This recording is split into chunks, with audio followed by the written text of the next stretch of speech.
सुप्रभात बच्चों, आज हम आपकी पाठ्य पुस्तक संस्कृत के षष्ठ पाठ का अध्ययन करेंगे, जिसका शीर्षक है संप्रदान कारक। तो चलिए पाठ में पढ़ते हैं कि किस प्रकार से संप्रदान कारक का प्रयोग किया जाता है। षष्ठ पाठ संप्रदान कारक। जब किसी को कोई वस्तु दी जाती है या जिसके लिए कोई कार्य किया जाता है, तब वहां संप्रदान कारक होता है। इसकी चतुर्थी विभक्ति होती है। संप्रदान कारक के विभक्ति चिन्ह को और के लिए होते हैं। जैसे दादाजी ने बच्चों को पुस्तक दी, पिताजी पुत्र के लिए एक किताब लाए। पिताजी पुत्र के लिए एक किताब लाए, तो पुत्र के कार्य किया जा रहा है, तो यहाँ पर हमेशा चतुर्थी विभक्ति का प्रयोग किया जाएगा। कुछ और उदाहरणों के माध्यम से इसे समझने का प्रयास करते हैं। पहला उदाहरण देखते हैं। आचार्याय नमः, आचार्य को नमस्कार। जनकाय नमः, पिताजी को नमस्कार। श्री गणेशाय नमः, श्री गणेश को नमस्कार। तो यहाँ पर हम देख रहे हैं आचार्याय, जनकाय और गणेशाय, इन तीनों में चतुर्थी विभक्ति का प्रयोग है। और अगर हम इनकी हिंदी कर रहे हैं तो साथ में को चिन्ह आ रहा है और हम किसी के लिए कुछ कार्य कर रहे हैं, तो इसलिए संप्रदान कारक का प्रयोग किया गया है। और कुछ उदाहरणों के माध्यम से समझते हैं। नमः शिवाय, शिव को नमस्कार। सरस्वते नमः, सरस्वती को नमस्कार। विष्णवे नमः, विष्णु को नमस्कार। इन तीनों शब्दों में भी शिवाय, सरस्वती, विष्णवे, इन तीनों में चतुर्थी विभक्ति का प्रयोग है। इनकी हिंदी करने पर को चिन्ह आ रहा है और हम किसी के लिए कोई कार्य कर रहे हैं। आगे और उदाहरणों के माध्यम से समझते हैं। अष्टादश पुराणेषु व्यासस्य वचनद्वयम् परोपकाराय पुण्याय पापाय परपीडनम्। यहाँ पे एक श्लोक दिया गया है जिसमें संप्रदान कारक और चतुर्थी विभक्ति का प्रयोग है। तो चलिए अब इसका अर्थ जानने की कोशिश करते हैं। 18 पुराणों में व्यास जी के 2 ही कथन हैं। परोपकार पुण्य के लिए होता है और दूसरों को सताना पाप के लिए होता है।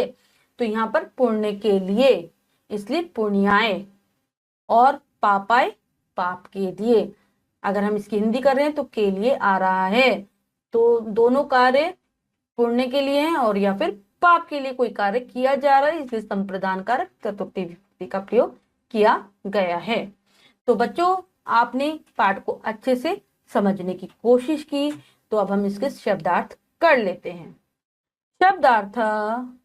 आचार्याय शिक्षिका को, जनकाय पिता को, शिवाय शिव जी को, सरस्वती सरस्वती को, गणेशाय गणेश को, विष्णवे विष्णु को, नमः नमस्कार। अष्टादश 18 पुराणेषु पुराणों में, वचन द्वयम् 2 वचन, परोपकाराय भलाई के लिए, पुण्याय पुण्य के लिए, पापाय पाप के लिए।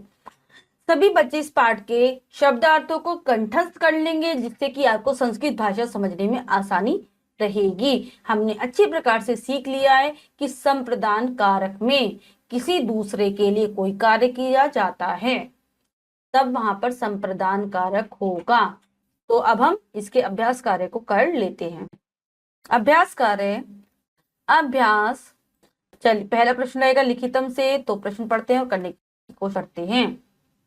उचितम उत्तरप्रदम व्रतम रजत, सही विकल्प वाले गोले को रंगिए। इस प्रश्न में 4 विकल्प हैं, 3 विकल्प गलत हैं, 1 विकल्प सही है। हमें सही विकल्प चुनना है और उसके गोले को रंग देना है। तो चलिए प्रश्न पढ़कर करने का प्रयास करते हैं। आचार्याय का हिंदी अर्थ है। आज ए आचार्य को, बी आचार्य से, सी आचार्य ने, डी आचार्य में। तो हमारा सही ऑप्शन रहेगा, सही विकल्प रहेगा ए आचार्य को। अगला है सरस्वती का हिंदी अर्थ है। सरस्वती से, सरस्वती को, सरस्वती में और डी सरस्वती पर।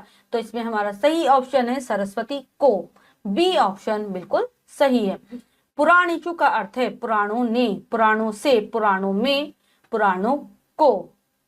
तो पुराणेषु का अर्थ है पुराणों में। सी वाला जो हमारा विकल्प है वो एकदम सही है। आगे चलते हैं, अगला करते हैं। अधोलिखितेभ्यः वाक्येभ्यः संप्रदान पदवा चितवा लिखन। निम्नलिखित वाक्यों से संप्रदान कारक के शब्दों को चुनकर लिखिए। हमने पाठ में अच्छे से पढ़ लिया है तो हम इसको भी जल्दी से कर लेंगे। आचार्याय नमः, तो इसमें जो हमारा रहेगा संप्रदान कारक का शब्द वो है आचार्याय।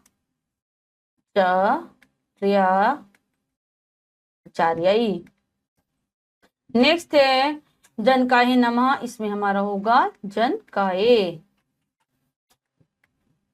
नेक्स्ट है सरस्वती नमः, क्या आएगा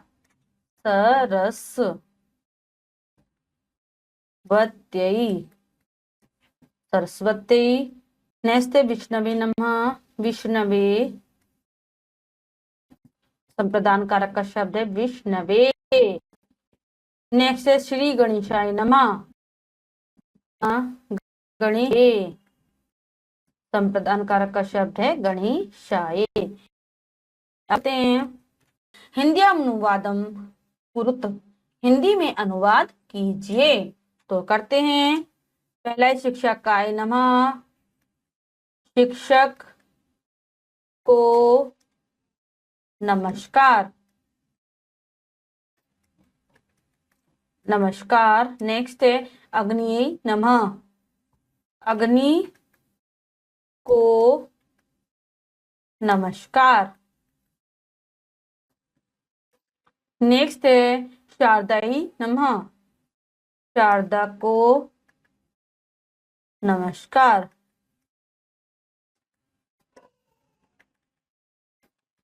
नेक्स्ट है जनकाय नमः, पिताजी को नमस्कार।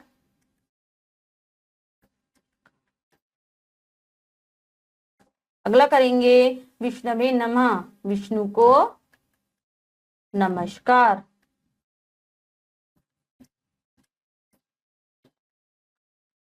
नमस्कार। तो बच्चों हमने इस पाठ के अभ्यास कार्य को अच्छी प्रकार से पूर्ण कर लिया है। तो बच्चों आज हमने आपकी पाठ्य पुस्तक के षष्ठ पाठ का अध्ययन किया। हमने इसमें सीखा कि किस प्रकार से संप्रदान कारक का प्रयोग वाक्यों के अंतर्गत किया जाता है। इसकी जो चिन्ह होता है वो को होता है, और जब भी हम किसी के लिए कोई कार्य करते हैं, के लिए और को इसके चिन्ह है। जब हम किसी दूसरे के लिए कोई कार्य करते हैं तो संप्रदान कारक का प्रयोग होता है। हमने उदाहरणों के माध्यम से समझा। आशा करती हूँ आपको अच्छे से समझ में आया होगा। आप फिर से पाठ को पढ़कर उसका अभ्यास करेंगे, शब्द अर्थों को याद कर लेंगे और अभ्यास कार्य को फिर से करने की कोशिश करेंगे। मिलते हैं अगली कक्षा में नए पाठ के साथ। तब तक के लिए स्वस्थ रहिए, प्रसन्न रहिए। धन्यवाद।